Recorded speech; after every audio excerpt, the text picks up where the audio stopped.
Boa noite. Boa noite. Polícia Federal confirma detalhes da delação do doleiro Funaro a respeito das propinas para Gedel.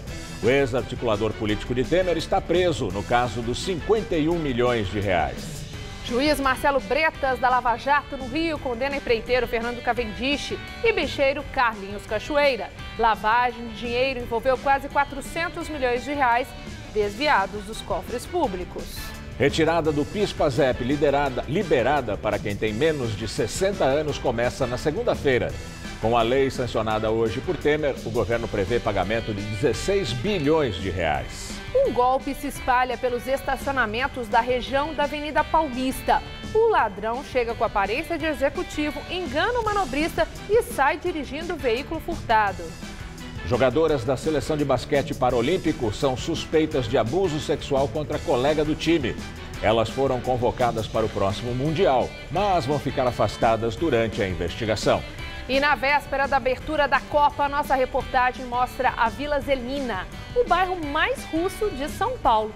Você vai conhecer a dona Tâmara. Aos 87 anos, ela dá aulas de língua russa e divulga as tradições do país. O Jornal da Gazeta volta logo depois do intervalo com essas e outras notícias. Até já!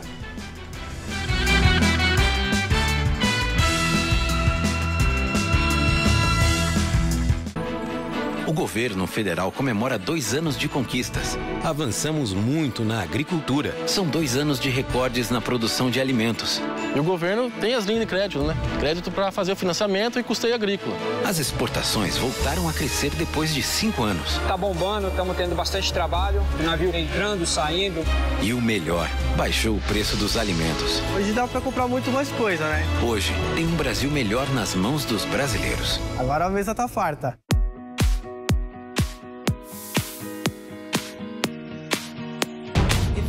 Get to hear me now.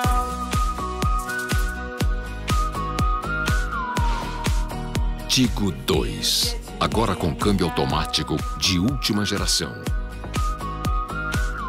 Tigo 2 automático, a imprensa elogia. O test drive convence. Caoa Sherry.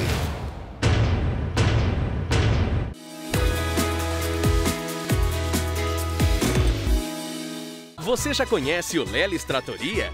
O Lelis é uma tratoria especializada em massas, carnes, assados e frutos do mar. Nas noites tem música ao vivo, pratos fartos e o estacionamento e o café são cortesia. Afinal, somos uma casa de família. De segunda a sexta, almoço para executivos com diversas opções de pratos quentes e saladas. Rua Bela Sintra, 1849 Jardins. Reservas 3064-2727 ou lelis.com.br. É Vero, é Lelis. Guarujá Goldens, um novo conceito de empreendimento no litoral. Uma experiência de conforto e bem-estar para a sua família. Vista deslumbrante no melhor do Guarujá. Um resort 6 estrelas para toda a sua vida. Desconto de 15% até 30/4/2018. Guarujá Goldens, para você. Tá a fim de escrever a sua própria história?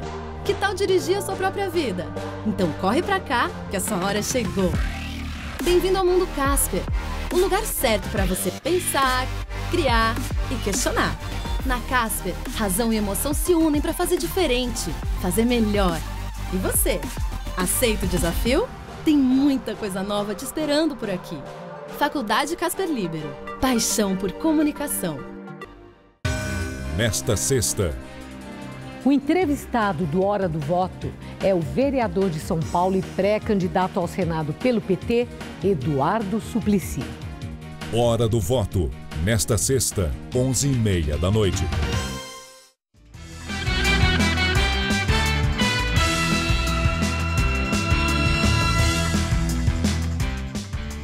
Para atletas do basquete feminino são suspeitas de abuso sexual. A coordenadora do time também estaria entre as envolvidas. O caso teria acontecido em 2017, mas só foi divulgado agora. As atletas são jogadoras da equipe Gladiadoras Gadim, grupo de ajuda dos amigos deficientes de Indaiatuba, que fica a cerca de 100 quilômetros da capital paulista. A vítima não quis se identificar. Ela acusa 3 atletas do time de abuso sexual. O caso teria acontecido em fevereiro de 2017, no alojamento, após um treino. O site Globo Esporte conversou com a vítima e teve acesso a fotografias que circulam em grupos de WhatsApp. Segundo ela, as jogadoras Lia Martins, Denise Eusébio e Geisa Vieira usaram um pênis de borracha para abusá-la sexualmente. Ela teria sido retirada de sua cadeira de rodas contra a sua vontade e, já no chão, teve as roupas íntimas abaixadas à força. A então coordenadora do time, Graciele Silva, a única que não tinha deficiência física, também apareceria em fotografias segurando a vítima no chão. Graciele se suicidou no último dia 29 de maio. As 3 atletas já passaram pela Seleção Brasileira de Basquete em cadeira de rodas. Lia Martins é um dos maiores destaques da modalidade no Brasil. Participou das últimas 3 edições das Paralimpíadas.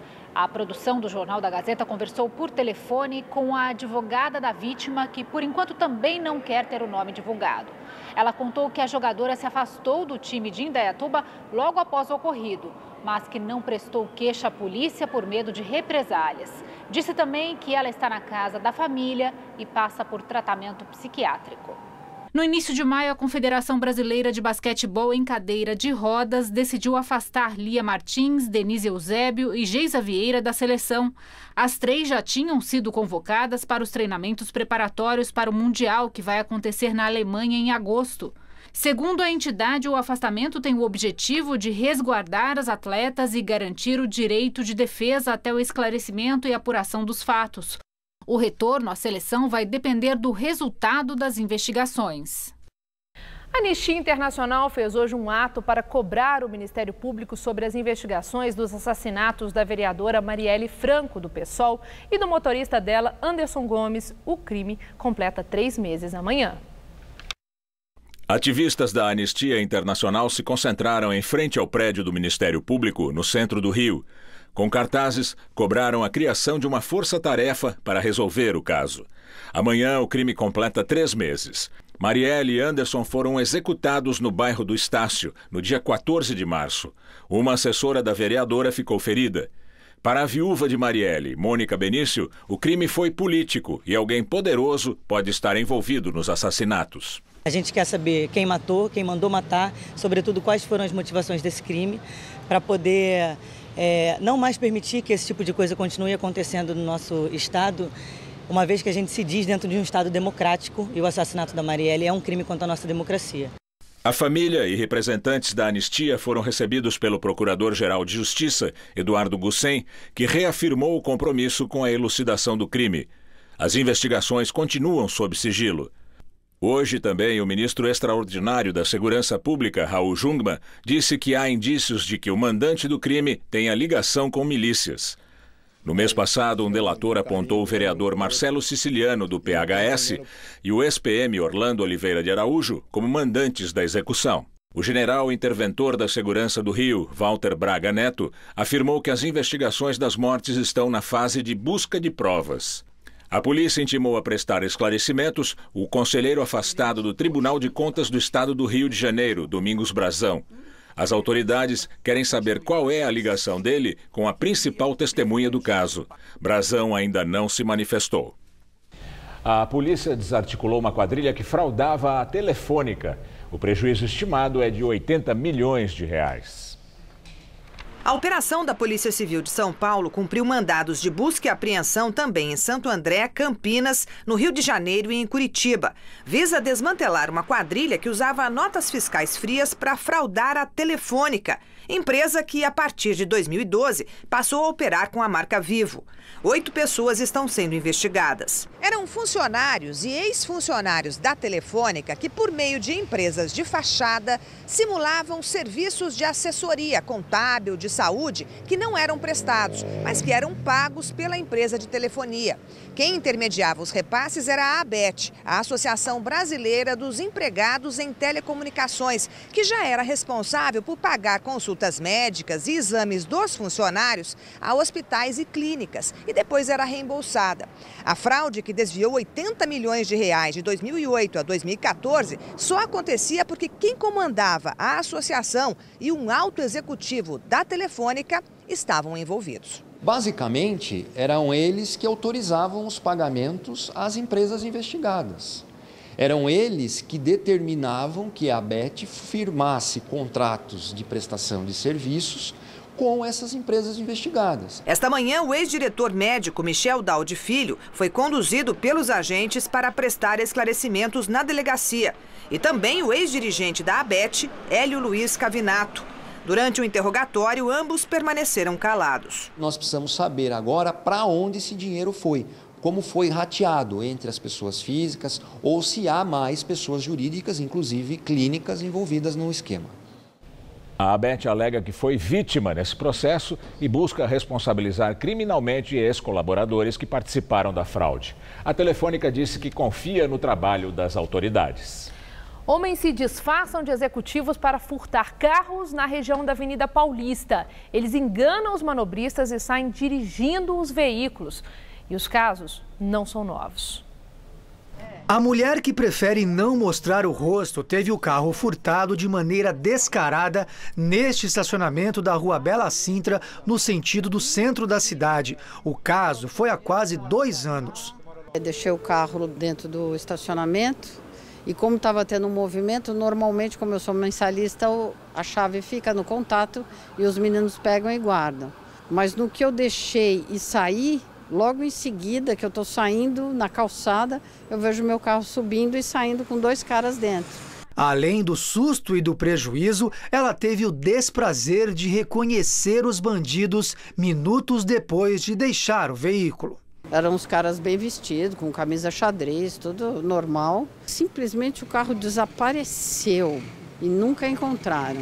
Furtos assim têm se repetido na Rua Bela Sintra, conhecida pelos muitos estacionamentos no trecho perto da Avenida Paulista. Segundo o jornal Folha de São Paulo, 3 estabelecimentos da região já foram alvo de situações parecidas. Bandidos bem vestidos que se passam pelos motoristas, pegam as chaves e, no descuido dos manobristas, levam o carro como se fosse deles. Sem saber que estava sendo gravado, este funcionário confirma que já ouviu falar dos furtos, mas não soube dizer em qual estacionamento. Olha, pessoal, a situação tem chamado tanta atenção aqui pela região que este estacionamento, que diz não ter sido vítima dos criminosos, já fixou até um aviso com a foto do que seria o bandido responsável por esses atos. O suspeito tem barba rala, usa óculos e veste uma camisa azul. Segundo funcionários que também preferem não gravar entrevista, o aviso de "procura-se" foi uma maneira de espalhar o alerta aos clientes. Procuramos a Secretaria Estadual da Segurança Pública para saber quais medidas foram adotadas contra esses crimes, mas por enquanto não houve resposta. O Ministério Público Federal denunciou os prefeitos de Mongaguá, no litoral sul de São Paulo, e Mauá, na região metropolitana. Eles foram presos em flagrante por suspeita de lavagem de dinheiro. As prisões são resultados da Operação Prato Feito, que apura fraudes em processos de licitação para a compra de merenda e material escolar em várias cidades paulistas. O prefeito de Mauá, Átila Jacomussi, do PSB, e de Mongaguá, Arthur Parada Prócida, do PSDB, foram presos em flagrante, ocultando grande quantia de dinheiro em casa. Prócida tinha em sua residência mais de R$4.600.000 e outros $217 mil. Ele tentou justificar os valores, afirmando que se referiam a aluguéis recebidos, mas depois mudou a versão, dizendo que eram sobras de campanha eleitoral. Já com o prefeito de Mauá, Átila Jacomussi, foram apreendidos R$87 mil em espécie, camuflado dentro dos armários da cozinha. Também foi denunciado o secretário de Governo e Transporte de Mauá, João Eduardo Gaspar. Na casa dele, a Polícia Federal apreendeu R$588 mil, mais $1.300 e quase 3 mil euros. tudo em dinheiro. Segundo o Ministério Público Federal, a investigação revelou que foram formados núcleos empresariais que atuavam para fraudar as licitações e gerar contratos superfaturados com o objetivo de desviar dinheiro público das prefeituras. Segundo a Procuradoria, há fortes indícios da participação dos agentes públicos, sendo que, ora, alguns prefeitos mantinham contato direto com os suspeitos, ora, servidores o faziam sob orientação deles. Agora, a denúncia será analisada pelos desembargadores do Tribunal Regional Federal da Terceira Região, com sede em São Paulo. A Polícia Federal afirma que o ex-articulador político de Temer, Gedel Vieira Lima, recebeu 16 milhões de reais de propina para facilitar a liberação de dinheiro da Caixa Econômica Federal. 16 pessoas foram indiciadas por corrupção ativa e passiva, lavagem de dinheiro, organização criminosa e obstrução de justiça. Segundo a polícia, Gedel esteve no local de entrega do dinheiro. A constatação veio após o cruzamento de dados do celular do ex-ministro. De acordo com a Polícia Federal, Gedel Vieira Lima estava nas proximidades do aeroporto de Salvador nos mesmos dias e horários, conforme relatado pelo doleiro Lúcio Funaro. Segundo o delator da Lava Jato, no aeroporto havia um hangar usado pelo ministro para receber o dinheiro. A investigação descobriu a localização após o rastreamento das diversas ligações de Gedel para o deputado cassado Eduardo Cunha, também do MDB. O ex-presidente da Câmara usava Funaro como operador de propinas. O relatório da Polícia Federal faz parte da Operação Cui Bono, que investiga um esquema de corrupção na Caixa. Segundo o documento, já enviado à Justiça Federal de Brasília, os pagamentos de Funaro para Gedel aconteceram em 2014, mesmo ano em que o ex-ministro foi candidato ao Senado pela Bahia. Para o delegado Marlon Cajado, Gedel utilizou da sistemática ilícita de Lúcio Funaro, visando a ocultação, dissimulação e distribuição de recursos de origem ilegal. Gedel está preso no complexo da Papuda. No Supremo, ele é réu junto com o irmão, o deputado Lúcio Vieira, e com a mãe, Marluce, no caso dos 51 milhões de reais em espécie apreendidos em um apartamento em Salvador no ano passado. Para a Procuradoria-Geral da República, o montante tem como possíveis origens propinas da Odebrecht, repasses de Lúcio Funaro e desvios de integrantes do MDB. A defesa do ex-articulador político de Temer diz que os valores são fruto de investimentos no mercado de incorporação imobiliária. O relatório final da Operação Cui Bono também citou o presidente Michel Temer por obstrução de justiça e compra de silêncio. A Polícia Federal se refere ao encontro de Temer com Joesley Batista, da JBS Friboi, fora da agenda oficial, no Palácio do Jaburu, em que Temer teria sido gravado dizendo para manter os pagamentos ao ex-presidente da Câmara, Eduardo Cunha, e também ao doleiro Lúcio Funaro. O relatório também diz que Temer obstruiu a justiça ao não comunicar às autoridades sobre o esquema de corrupção narrado no encontro. Em nota, Temer chamou as citações de insinuações mentirosas. Disse que nunca incentivou pagamentos ilícitos a Eduardo Cunha e a Lúcio Funaro e que a gravação feita por Joesley foi deturpada com objetivos políticos. O juiz Sérgio Moro proibiu o uso de informações e provas contra delatores em acordos de leniência pelo Tribunal de Contas da União, Banco Central, a Advocacia Geral da União e de outros órgãos. No despacho, que é sigiloso, o juiz alterou 9 decisões anteriores em que ele autorizava esse compartilhamento de provas. Para o Ministério Público Federal, que fez o pedido, a medida é necessária para evitar que a insegurança jurídica criada pela falta de coordenação entre esses órgãos de controle desestimule novos colaboradores. Brasileira, a ex-mulher do ex-presidente de El Salvador, Maurício Funes, foi presa hoje. Ele também já teve prisão decretada. A campanha que elegeu Funes foi comandada pelo marqueteiro do PT, João Santana. Acusada de ter participado da lavagem de 165 mil dólares desviados dos cofres públicos, Wanda Pignato foi detida em um hospital de San Salvador. Ligada ao Partido dos Trabalhadores, ela foi casada com o ex-presidente Maurício Funes, apontado como o mandante do esquema de lavagem de dinheiro. Funes governou El Salvador entre 2009 e 2014. O marqueteiro João Santana, em delação premiada no Brasil, afirmou que participou da campanha de Funes a pedido do ex-presidente Lula e que ela foi bancada com dinheiro de Caixa 2 da Odebrecht.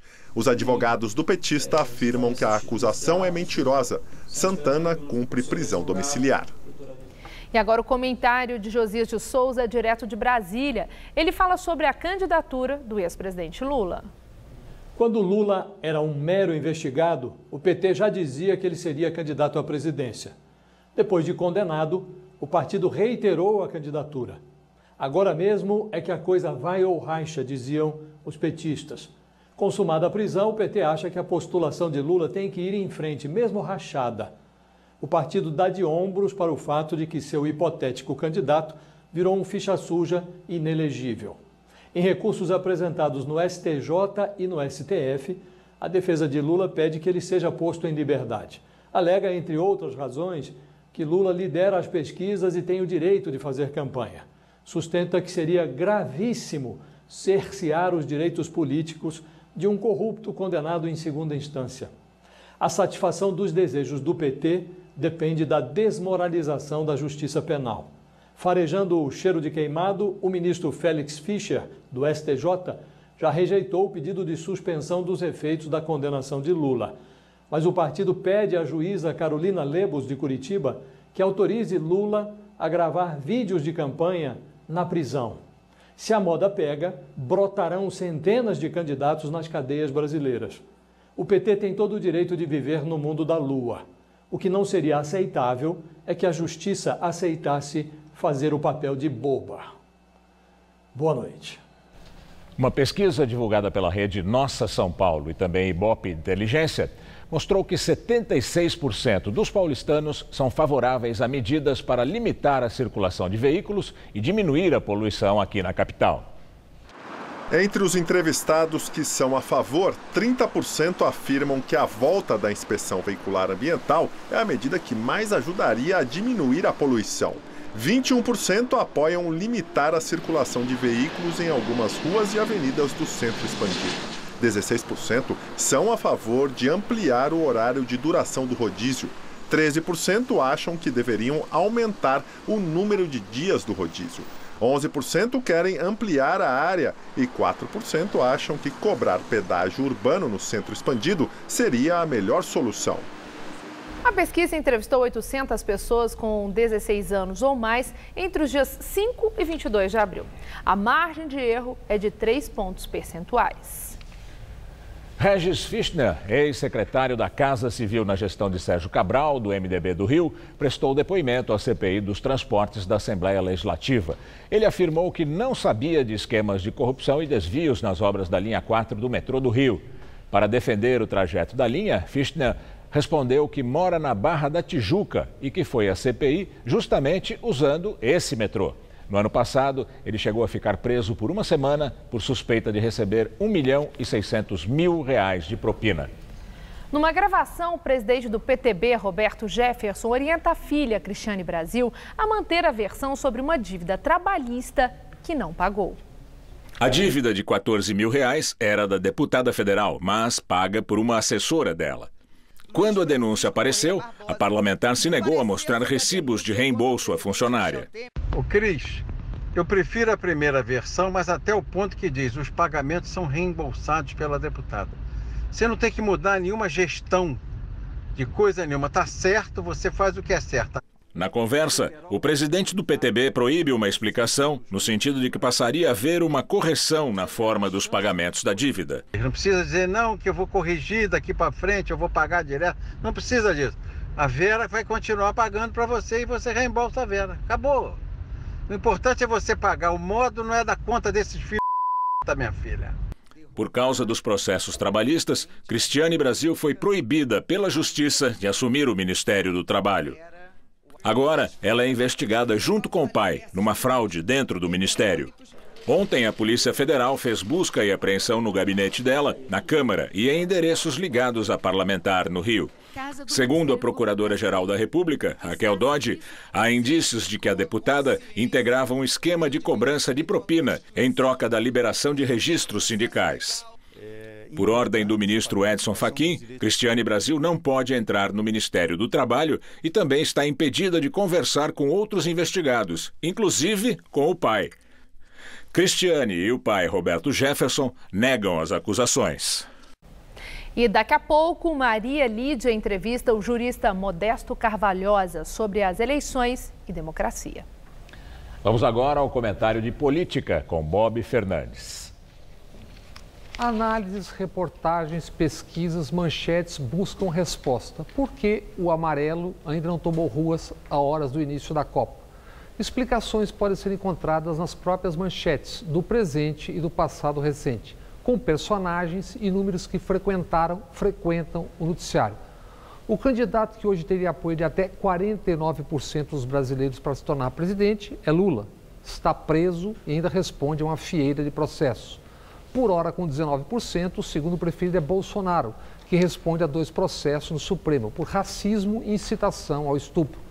Publicada a pesquisa Datafolha, a mesma Folha informou, num país com 52 milhões de pobres, Bolsonaro defendeu esterilização de pobres.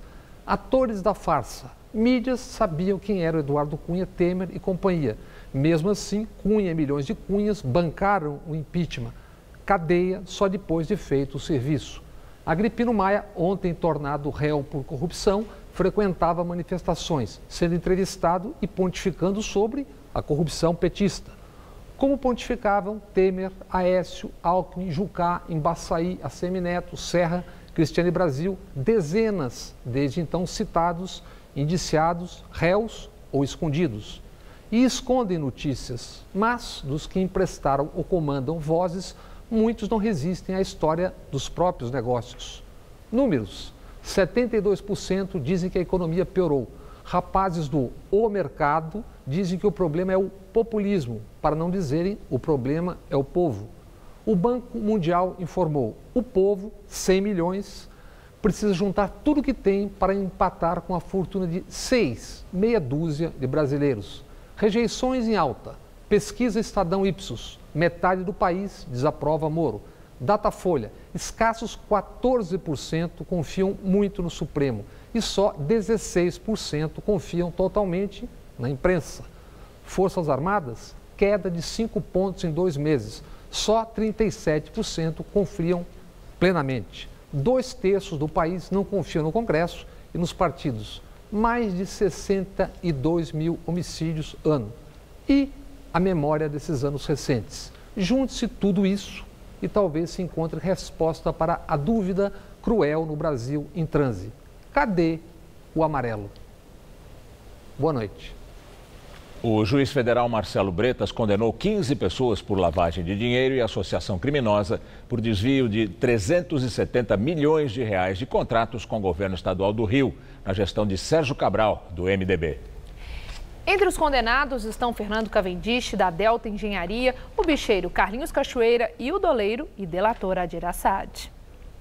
A denúncia foi oferecida no âmbito da Operação Saqueador, desdobramento da Lava Jato no Rio. Cavendish foi sentenciado a 4 anos e 2 meses. O magistrado atribuiu ao empresário o papel de principal líder do esquema criminoso. Mas a pena de Cavendish foi atenuada por ser réu confesso e ter oferecido mais de 400 milhões de reais à Justiça Federal como forma de reparar o dano. Cachoeira e Adir Assad pegaram 9 anos e 6 meses. Segundo a acusação, para desviar aproximadamente 370 milhões de reais dos cofres públicos, a Delta utilizou 18 empresas de fachada e firmou diversos contratos fraudulentos que não apresentaram qualquer causa econômica ou ligação direta com as obras efetivadas.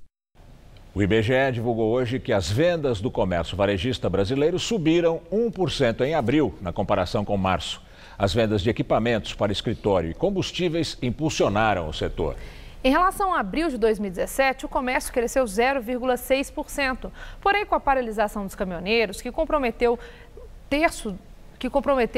um terço dos dias de maio, a tendência é que o próximo índice venha no campo negativo.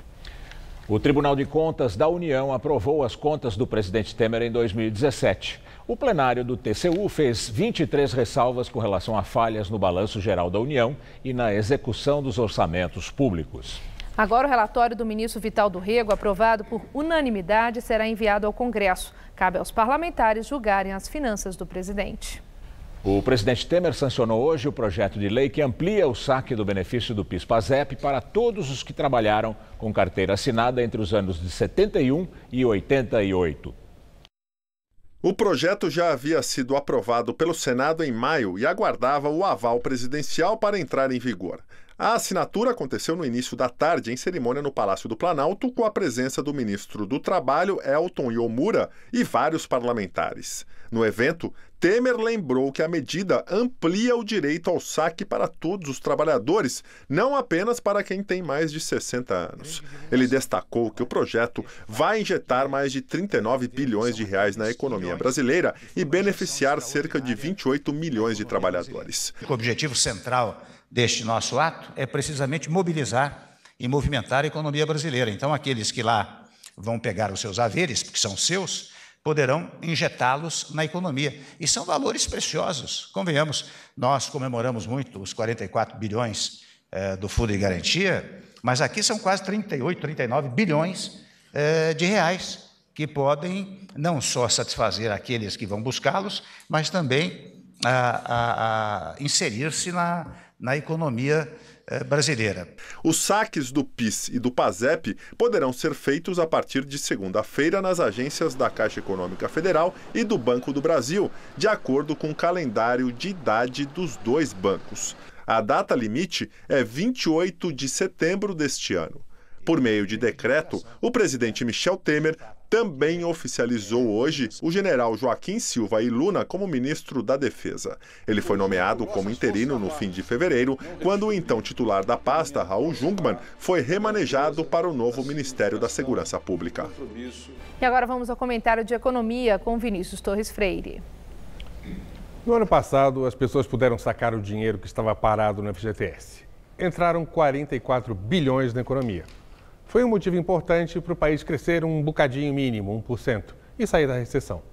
Agora, Michel Temer, como a gente viu, acaba de sancionar a lei que permite o saque do dinheiro que estava parado no PIS e no PASEP, para quem trabalhava entre 71 e 88. Não há mais limite de idade. Se todo mundo sacar, está quase 40 bilhões. Vai fazer diferença no crescimento do país? Alguma deve fazer. Quanto? Não sabemos, porque a economia virou um tumulto depois do paradão caminhoneiro e de suas consequências políticas. Antes do caminhonaço, esperava-se que o país crescesse 2,5% neste ano. Agora a tendência é achar que a economia cresça 1,5%. É uma diferença bem grande. No entanto, não estava entrando nessa conta de crescimento esse dinheiro do PIS/PASEP, que representa mais de 0,5% do PIB, de tudo que a economia produz em um ano. Também é difícil dizer que esse dinheiro vai fazer efeito como o FGTS fez no ano passado, porque o país levou um choque depois do caminhonaço. As taxas de juros no atacadão do mercado, o que ajuda a decidir investimentos das empresas, subiram. Parece ter havido também um choque de confiança, embora os números sejam muito preliminares. Com a bagunça e o resultado incerto da eleição, as empresas estão indo para a retranca, sem contratar e investir. Com os consumidores, pode ser que as pessoas poupem em vez de gastar, com medo desse futuro político incerto. Isto é, isso para quem tem algum para poupar. Até abril, a recuperação econômica continuava devagar, mas ia para frente. Vimos hoje que o comércio desse mês teve um bom resultado, dizem os números do IBGE. Os resultados de maio devem ser horríveis, por causa do paradão. Em junho deve ter alguma compensação, uma volta à normalidade. Mas só vamos saber mesmo como ficou a economia lá pelo final de julho. Mas, no resumo dessa ópera, mal esse dinheiro do PIS/PASEP não vai fazer. Vai ser um chorinho bom, uma dose extra que pode evitar caída pior ou dar até uma reanimadinha no país. Não resolve de jeito nenhum nossos problemas graves, mas melhor do que nada. Boa noite. A Copa do Mundo começa oficialmente amanhã na Rússia, mas aqui em São Paulo, famílias com parentes no país anfitrião já estão prontas para assistir. A dúvida delas é: qual é a seleção que eles vão escolher para torcer? As cores verde e amarelo já ganham as ruas no bairro e simbolizam o apoio dos moradores à seleção brasileira de futebol às vésperas da Copa. Mas se olharmos com mais atenção, vemos que na Vila Zelina, aqui na zona leste da capital, a torcida está dividida. O branco, o azul e o vermelho da Rússia têm o mesmo destaque. A Vila Zelina foi fundada em 1927 por imigrantes que vieram de vários países do leste europeu em busca de trabalho nas fábricas e indústrias que já estavam instaladas por aqui.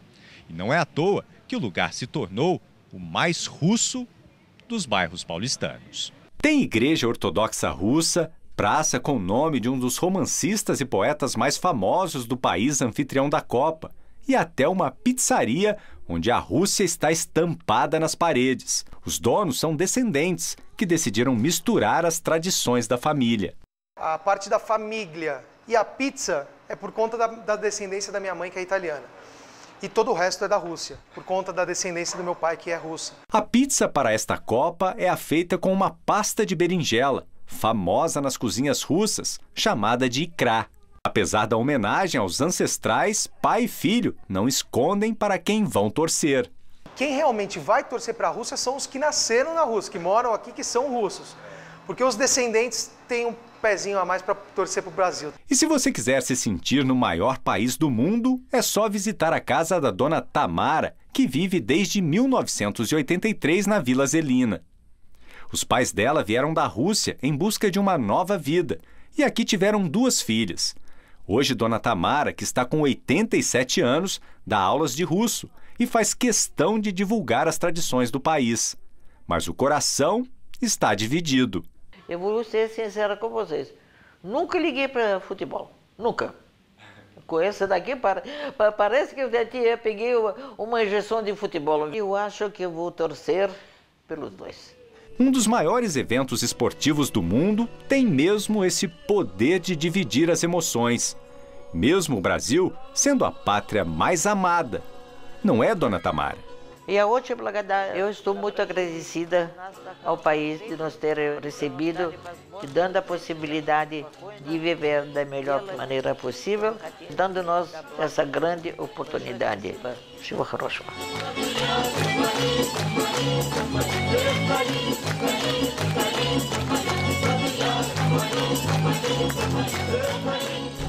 Falou muito bem, dona Tamara. Na abertura da última rodada do Campeonato Brasileiro, antes da Copa, o São Paulo venceu bem o time do Vitória, jogando em casa e chegou à vice-liderança da competição. O jogo estava perigoso, mas nada que o talento não pudesse superar. Com muita categoria, Nenê se livrou da marcação e mandou a bola no ângulo do goleiro Elias para fazer 1-0 São Paulo.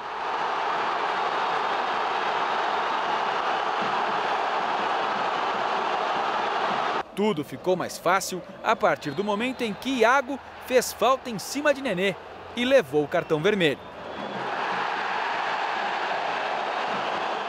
Exagero do árbitro ou não, o fato é que o São Paulo ficou com 1 a mais em campo e não demorou para ficar com 1 a mais também no placar. Nenê puxou o contra-ataque e tocou para Everton. A defesa do Vitória não conseguiu afastar direito. A bola voltou para Everton, que ajeitou para Nenê estufar de novo a rede. Lucas Fernandes cruzou e a bola sobrou para Everton encher o pé. 3-0 tricolor. O São Paulo subiu para a vice-liderança do Campeonato Brasileiro. Além disso, o resultado serviu para coroar a excelente fase vivida por Nenê, que marcou 6 gols nos últimos 5 jogos que fez pelo tricolor. No total da temporada, ele já balançou a rede 10 vezes e é o maior artilheiro do São Paulo no ano. Canadá, Estados Unidos e México foram escolhidos como sede da Copa do Mundo de 2026. O anúncio da vitória dos países da CONCACAF foi feito hoje pelo presidente da FIFA, Gianni Infantino, em Moscou, na Rússia. O Mundial com 3 países sede vai ser o primeiro da história, com 48 seleções, 16 mais que hoje. 75% das partidas devem ser feitas nos Estados Unidos, que vão receber cerca de 60 jogos, e as principais partidas também da etapa final da Copa do Mundo. Há 2 dias da estreia da equipe na Copa do Mundo, a Federação Espanhola de Futebol demitiu o técnico Lopetegui. O motivo foi o anúncio feito ontem pelo Real Madrid de que Lopetegui seria substituto, de Zidane, no comando do clube após o Mundial. Esse anúncio gerou um conflito de interesses dentro da federação, que resolveu substituir o técnico por Fernando Hierro, que é o atual diretor-geral esportivo e foi ídolo do futebol espanhol jogando como zagueiro. E agora vamos ao comentário de esporte com Celso Cardoso. A Espanha está entre os grandes favoritos para a conquista da Copa do Mundo ao lado de Brasil, Argentina e Alemanha. Para mim, seria a maior favorita.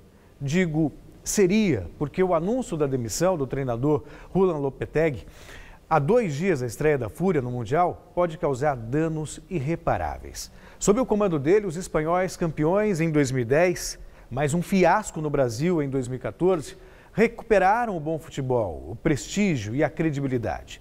Virou novamente a Espanha um bicho-papão. A Argentina que o diga, goleada por 6-1 recentemente. Assim como o Tite na seleção brasileira, Lopetegui conseguiu números impressionantes. 20 jogos de invencibilidade, sendo 16 vitórias e 4 empates. O bom trabalho do treinador foi reconhecido pelo presidente da Real Federação Espanhola, mas que não abriu mão de sua autoridade diante da situação. Se sentiu traído por ter renovado com o Lopetegui há semanas atrás e não ter sido comunicado desta rápida negociação com o Real Madrid. Ele não deixa de ter razão. Porém, pode ter sido uma punhalada nas esperanças espanholas. Não me parece a decisão mais acertada. Mesmo desgostoso, poderia manter o comandante à frente da seleção durante o Mundial e depois faria todas as reclamações possíveis. Parece que o ego do dirigente está pesando mais que o desejo de ser campeão, embora a chateação até faça algum sentido. A força da mão bruta pode destruir o sonho do bicampeonato. Melhor para os rivais, que olham atônitos a situação espanhola, podem lucrar com essa explosão que abalou as estruturas espanholas. A começar com Portugal de Cristiano Ronaldo, adversário de estreia. Boa noite. Aqui em São Paulo, o tempo mudou na capital e choveu e chove em vários pontos da cidade. E olha, vem frio por aí. Mariana Armentano traz os detalhes da previsão.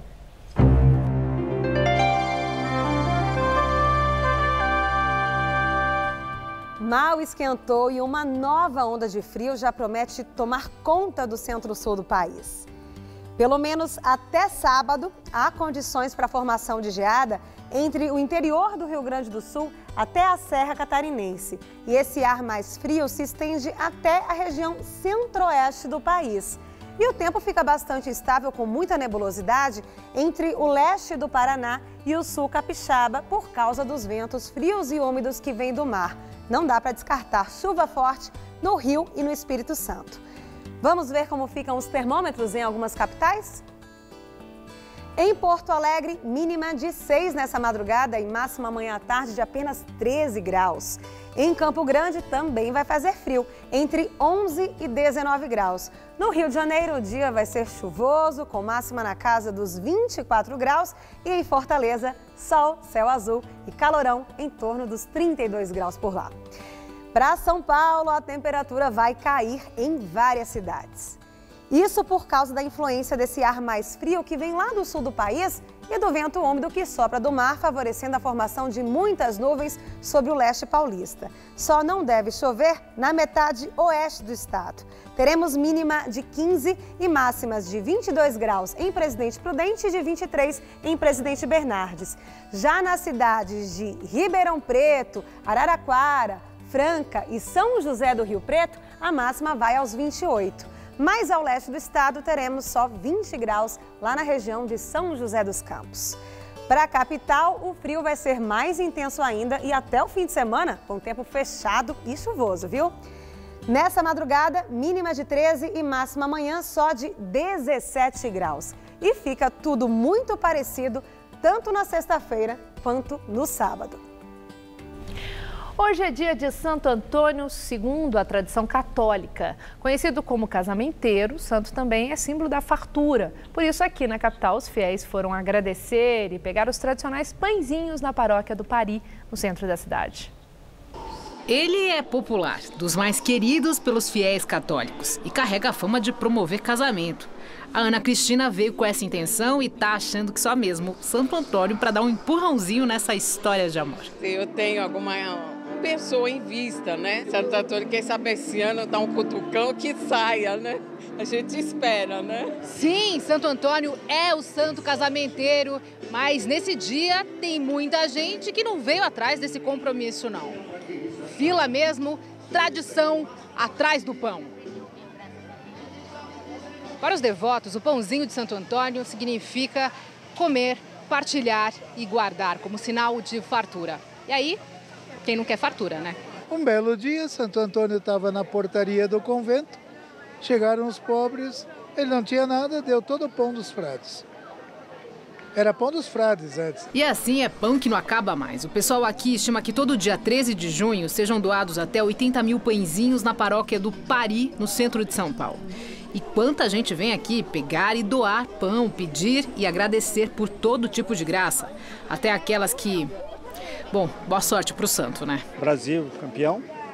Em especial pela saúde da minha filha e também pela fartura, né? É só para agradecimento, sem nenhum pedido, agradecer a vida que a gente tem. A fim de fazer doação do bolo, que a gente sempre manda abençoar e doa. O bolo é outra tradição desse dia, o doce compartilhado para celebrar alegria. É também uma forma de agradecer pelo que se tem. Mas voltando à história de casar, o Frei conta que fé é fé e nada de ficar apressando o santo, não, que pode ser que a qualidade do serviço também fique lá, diremos, comprometida. Para arranjar namorado, elas fazem de tudo com Santo Antônio. Tem até a imagem que você tira o menino Jesus. Aí esconde o menino Jesus, põe o Santo Antônio de cabeça para baixo, na geladeira, em qualquer outro canto, no balde de água. Não adianta fazer isso, porque ele gosta tanto do seu menino Jesus, que ele te arranja rapidinho qualquer trouxa para ganhar de volta o menino Jesus. Meios para a restauração da democracia no Brasil é o tema da entrevista do dia com Maria Lídia Flandori. Nosso entrevistado é Modesto Carvalhosa, jurista de destaque na luta pelo combate à corrupção, tendo vários livros e artigos publicados. Modesto Carvalhosa acaba de lançar o livro da cleptocracia, a democracia em 2019, um projeto de governo e de Estado. Um livro que ele lançou na segunda passada e já está nas principais livrarias. E eu li o seu livro, obrigada por ter enviado. E, nossa, eu entendo que nesse ano de 2018, o senhor está oferecendo subsídios para todos os candidatos, tanto para cargo de executivo como para os candidatos ao legislativo, federal, estadual e ao Senado, né, também. Bom, mas o título do seu livro, que é muito instigante, Cleptocracia, aí eu fui ver. Palavra de origem grega, fui consultar, que significa literalmente governo de ladrões. A que governo ou governos o senhor se refere? Bom, para ser bem claro na história recente do Brasil, eu acho que o governo de ladrões, de bandidos, começou a aparecer claramente em 2005 com o mensalão. Ali foi claro que o governo petista comprava os deputados e senadores para governar. E depois foi se revelando um governo estruturalmente cleptocrata, ou seja, um governo dedicado a roubar todos os recursos públicos, ou seja, apropriar-se dos recursos públicos para fins dos próprios bolsos e dos partidos políticos. Portanto, houve toda uma organização do Estado brasileiro a partir de 2003, aqui permanece até hoje a mesma coisa, no sentido de usufruir de todos os privilégios e conseguir tirar gorjetas, propinas, recursos, todo tipo de apropriação privada de recursos públicos que permanece, portanto, durante 15 anos. Nós temos 15 anos de cleptocracia no Brasil. Bom, o senhor marcou essa data e antes não tinha. No tempo da ditadura nós não sabemos, porque era uma censura. Né? Nada era divulgado, não havia possibilidade de trabalho de imprensa, jornalismo investigativo e nem mesmo a polícia. né? Ela tinha ali um controle. E fora desse período de ditadura, os governos eram honestos, os presidentes eram homens decentes?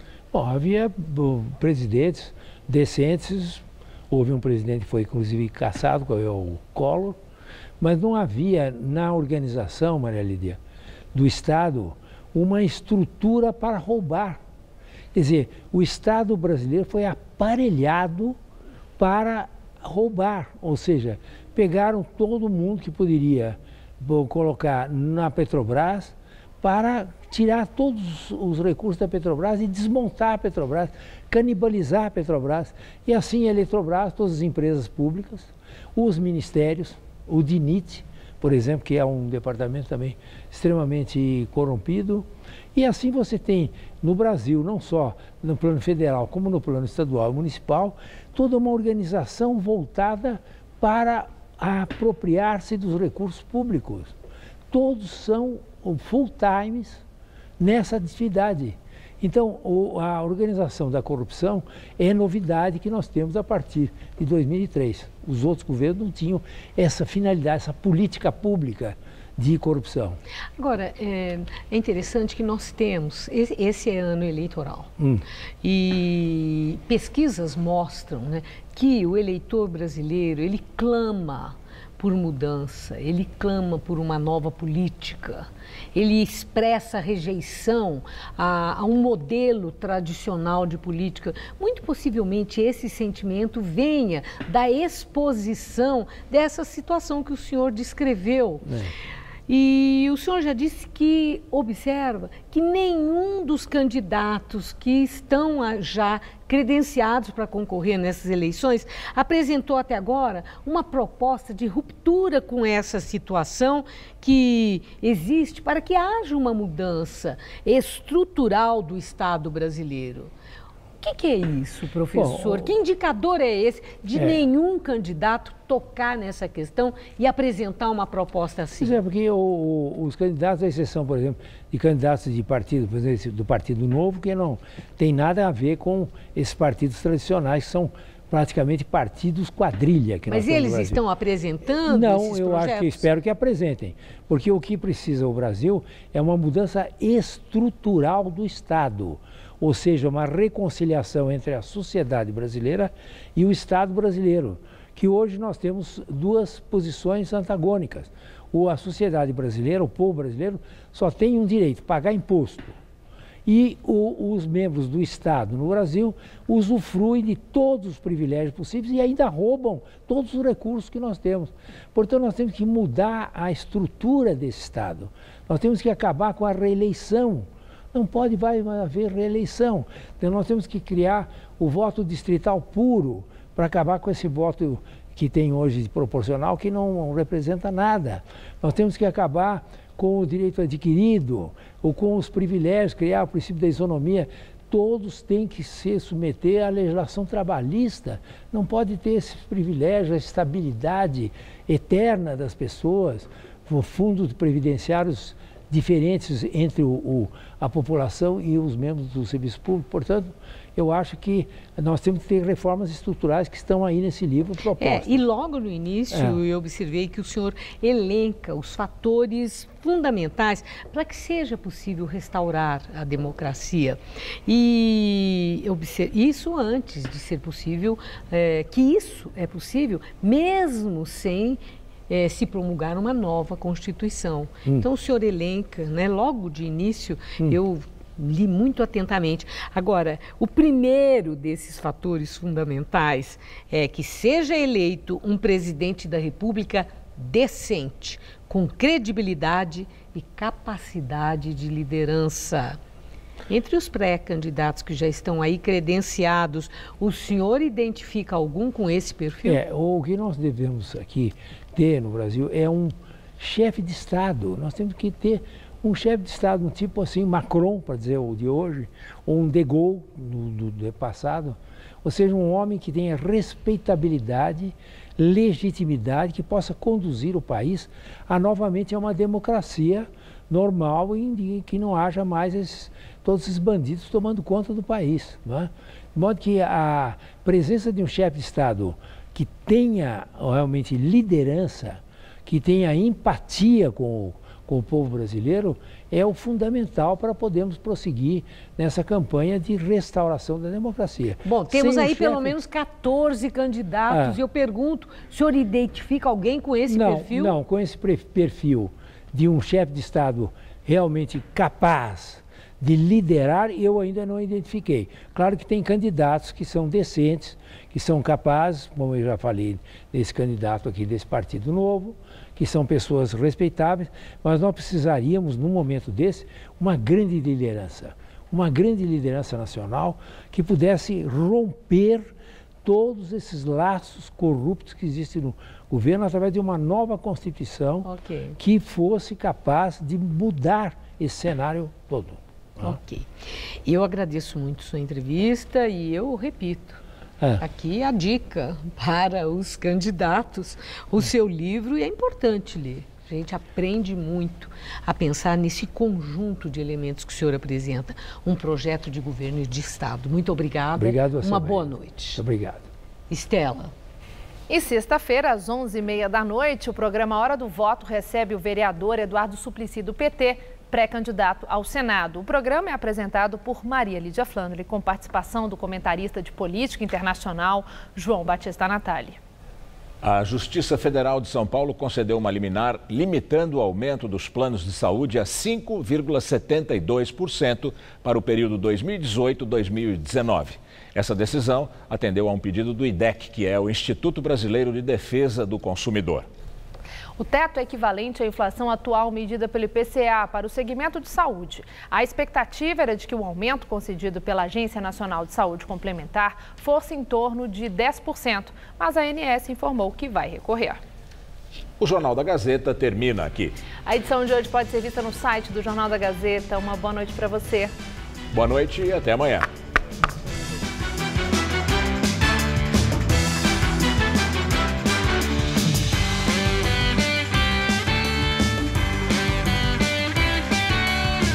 Esta sexta, 11h30 da noite, em Hora do Voto, Maria Lídia entrevista o pré-candidato ao Senado pelo PT, Eduardo Suplicy.